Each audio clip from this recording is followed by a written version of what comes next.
Today we're going to be looking at how to develop a theme for a character. I know when I first started composing, I would struggle with what to do after I came up with that initial idea.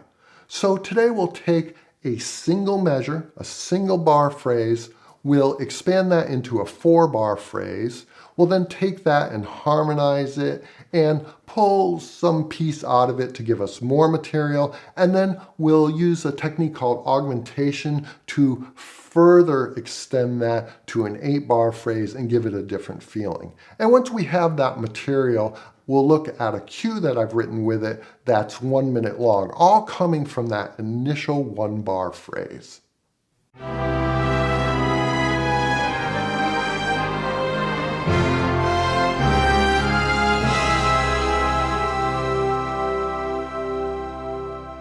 The first step in writing any character's theme is to really understand that character and the music that would be appropriate for them. So in this case, I have a character called the Jewel Thief, and I imagine a big hulking character, but dressed in that classic cat burglar outfit with the black stocking cap and the mask and the black sweater. And I think that there's a bit of comedy to this, to have this kind of serious theme played against this kind of character that doesn't fit into the typical cat burglar look. So I started with just these 4 notes. Let's listen to that.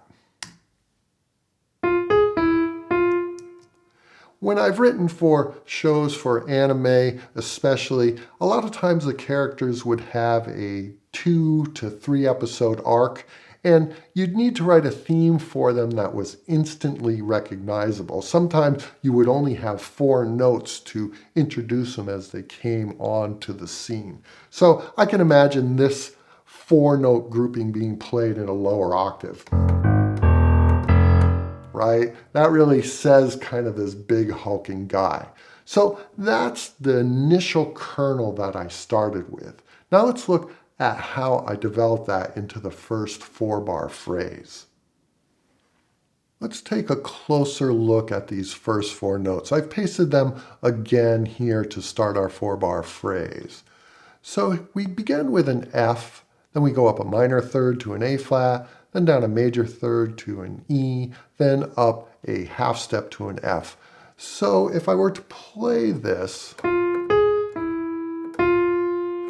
F sounds like home bass, and that A flat that we have here gives this a minor sound. And along with this E natural, it suggests that this melody may be in F harmonic minor,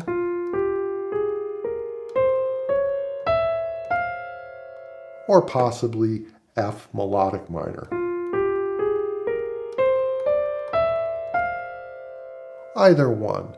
But I'm really not thinking too much about that. I'm really just looking at these intervals as I construct the rest of this melody.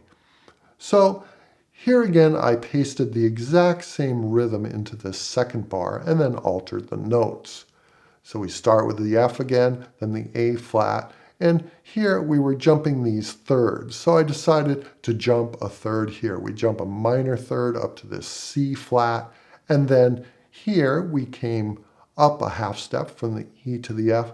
So here I go down a half step from this C flat to the B flat. And now we have a second bar that is very much related to this initial first bar kernel. You can hear the relationship between the 2 pieces. Let's take a listen to that.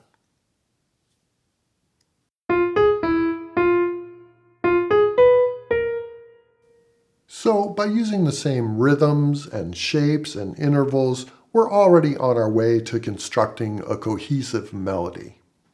Now, one thing to take notice of is this C flat in the melody.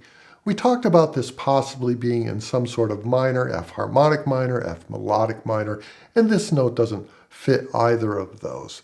What it does fit, though, is the F minor blues scale. So we could conform this entire melody into an F minor blues, and that's a very valid choice to make, especially since this is a jewel thief and he's going to be involved in a heist. So we could then orchestrate it with a big band, a jazz big band, or a jazz orchestra. That would be a very, very interesting way to go. I didn't go that way, but maybe I should do another version of this as a jazz big band, and we can look at that. Okay, moving on, we have this F, E, so we're going down a half step. Here we went up a half step, E to F, so we're using the same type of intervals. The rhythm of this bar is somewhat the same as our first two bars. We start with 2/8 notes, and then there's a slight difference here on the second half of the bar. Then we move from this E down to the D flat, so that is a minor third. We've been using a lot of minor thirds in this, and then again, another half step. So you can see these intervals in this rhythm are very much connected to our first two bars. Let's listen to this 4-bar phrase that sprung directly from that initial 1-bar motif.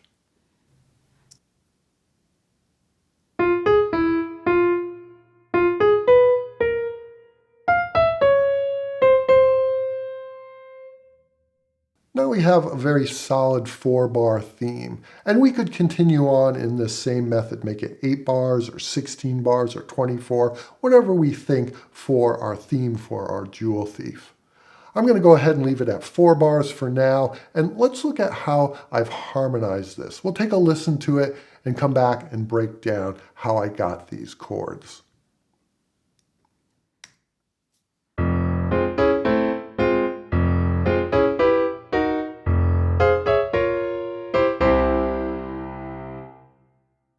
The way I decided to harmonize this melody was by putting a minor chord on every single melody note. So we've got this minor triad here. We start with an F minor triad because we are in some sort of F minor type of sound here. That's our home base. Then we go to a D flat minor chord. So this could be considered some sort of chromatic median, but I'm not really thinking of it that way. I'm just thinking that I'm going to go from one minor triad to another minor triad. We're also not planing this voicing because here we have the root in the melody and here we have the fifth in the melody. So it's a different voicing even though they're both minor triads. I continue on again to this A minor triad, so you could consider that once more a chromatic median, then back from the A to the F minor, again a chromatic median. We break that chromatic median idea here when we go from the E minor to the E flat minor, but as I said, when I was putting these minor triads on these melody notes, I really wasn't thinking that they had to conform to being all chromatic medians. And then finally, when we get to this C chord, the 5 chord of F minor, I go to the C major chord. Let's listen to that one more time and see how all of those minor chords strung together work to harmonize this melody.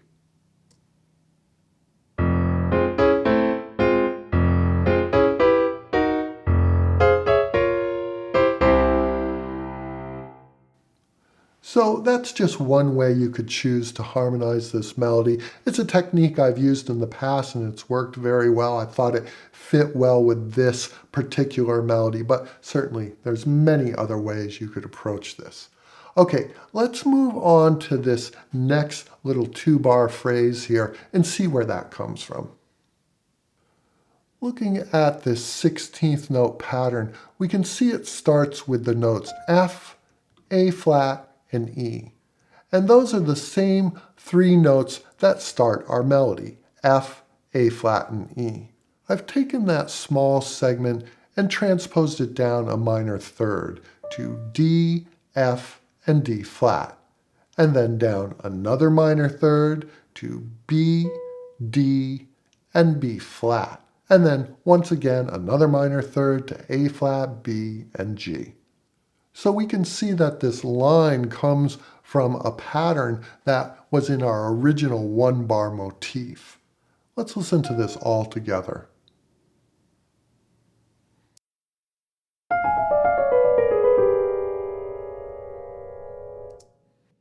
you'll notice that underneath this line, I have the sustain pedal marking in the piano. And when we heard all of these notes played together and blurred as they were held, it created a chord. That chord was the G13, flat 9, sharp 11. And to me, that really has a sense of magic and wonder. And that dominant sound will become very useful as a little phrase that we can interject into the piece as we work on it. Now let's look at how I've taken our melody and used a technique called augmentation. Let's start by looking at the top line of each one of these chords. These notes, the C, E flat, and B, come from our melody. It's transposed down a fourth from this melody. So here we have F, A flat, and E, and here we've transposed that down a fourth to C, E flat, and B. The augmentation comes in by changing the rhythmic value of the notes. So here we had 2/8 notes and a quarter note, and here we have 2 half notes and then a whole note, making it longer, augmenting it. For the rest of this 8 bars, I've done exactly the same thing. We have C, E flat, and F sharp. That's a fourth below this F, A flat, and C flat, and so on. So then once I had this phrase or this top line of these chords, I then voice them over an F pedal. We kind of hinted at the F pedal here, but in this section I have the F pedal point going throughout as quarter notes. Then I built a triad under each one of the notes from our augmented melody line. Here we have a G major triad in second inversion over our F pedal. It sounds like this. It's a really interesting sound, but it still feels grounded because we have this F pedal playing throughout. We can get away with some very interesting chord changes like this B major triad over F. Again, because we have this F pedal going throughout, it feels grounded. This isn't functional harmony, but the F pedal definitely holds it together. Then I finish off with this C triad, the 5 of our F minor sound. All right, let's listen to just these chords built underneath our augmented melody and over an F pedal point.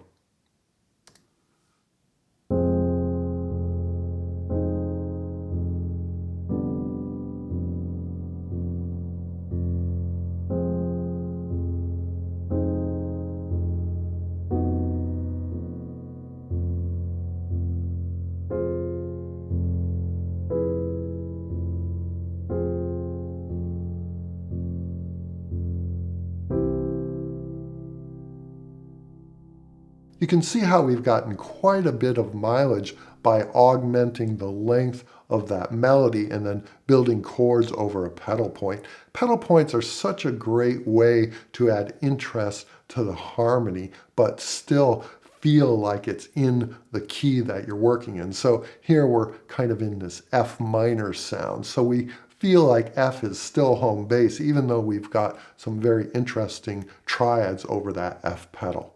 Now we could use just this harmonic piece, these chords and pedal, as part of a composition. They would work in a lot of spots. I feel it's a mysterious sound and we could certainly orchestrate it that way. But I have written a melody over the top of this using these chords. So let's listen to that melody and then we'll come back and listen to the orchestration and the piece that I've written, all stemming from that single measure we started with.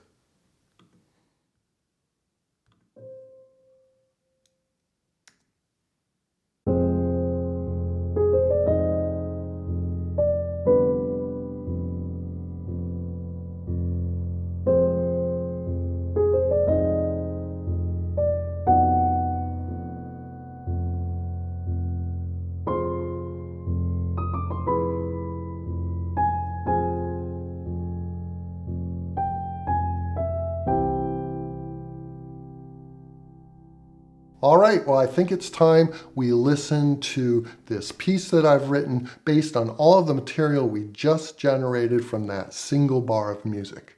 The idea is that I put our jewel thief into a scene where he's committing a heist. I call it the heist of the green sapphire. It starts off with a rope dropping down from the ceiling, and I'm using a bit of our material here to represent that. Then our big hulking jewel thief moves through the museum, but you don't see him, you just kind of see his shadows on the wall and the green glow coming from that sapphire. We finally come upon the sapphire here, and I've left space because typically there would be a really interesting sound effect for that sapphire. So I've left that kind of empty so that that sound effect could come through if it were there. Then I imagine the camera panning up and we see our jewel thief for the first time, and we hear his big theme, this big hulking jewel thief. And we have this kind of backward pyramid and a big stinger here for the end of the scene. And I finally end it on this minor major 7 chord, and that harkens back to when we were talking about how this would be great as a jazz piece. So I hope that these ideas are helpful for you. You can see how you can start with something very small and expand it into a larger piece. All right, let's listen to Heist of the Green Sapphire, and I'll see you all next time.